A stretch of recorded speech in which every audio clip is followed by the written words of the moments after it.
So all of the thesis and everything in my art today kind of resembles how art can heal. My name is Lejla.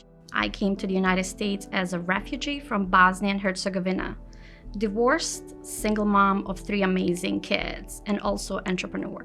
And this is my story. So I was 17, almost 18 when I came to the United States as a refugee.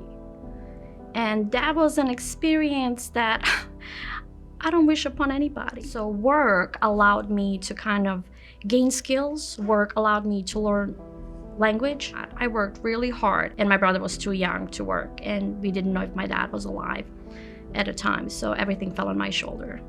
Another thing was to stay on welfare and be humiliated every day and treated like nobody. From selling cigarettes and luggage and electronics and cleaning and being a hostess in a restaurant, I ended up working in a hotel because my English was decent enough at the time, and that's where I met my ex-husband. This is kind of embarrassing because you want to think of yourself as a strong woman who knows how to recognize the signs of abuse. I remember even when we were dating, him just showing me his ugly side. And I exited the car and I broke it off. But he came back with flowers, with please, with I beg you, forgive me, and I caved. So my career took off. I'm a super hard worker, I'm a fast learner, I'm a go-getter. I started doing commercial real estate in New York and we were living pretty well.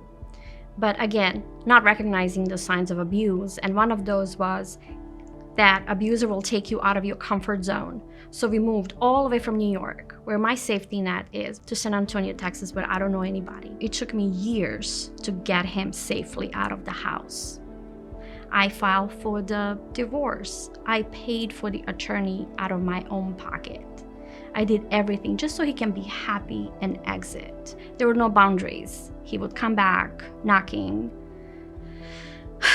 First time I called the police was when I woke up with him on top of me at 4:15 in the morning. And I was just in disbelief that this is happening, yet you have to stay composed. I have no phone, and I hear him breaking everything. Dining room table, pictures. I mean, he broke everything that was valuable to me. And it took me hours to get courage to call 911, because now I have to explain to my daughter and my sons what's happening. And it's humiliating. He has left the house, so I'm left with a mortgage, with car payments, with phone bills, with kids, with daycare, with everything. My kids will hear on the news, well, even if you have a green card, you're gonna get deported. Well, I had a green card. So now I could not afford $400 to apply for my, is it N11? I forgot the name of the form for the citizenship paperwork. But I had to not pay water bill and not pay the car payment in order to apply for the citizenship. So my kids do not have those type of triggers. Now they're thinking somebody's gonna come and take their mommy away and ship me to a country that they've never been to. So those were the kind of decisions that were being made every single day. There was a time that we did have to go on food stamps, and it was $98 because I make too much money, so I could not get more than that.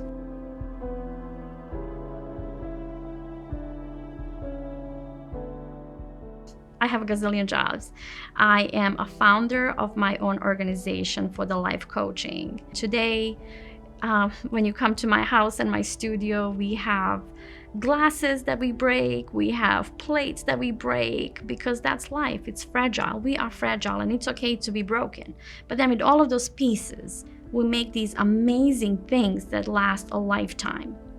I repurposed the door that my ex-husband, you can see his fists through it, and that's my workstation in my studio. We need to start looking at another woman as a sister, as a mother, as a partner, and help each other. And yes, organizations need to take more steps, but we have to empower each other first in order to be able to rebuild the system. I'm gonna fight because I think I'm worthy. My kids deserve better.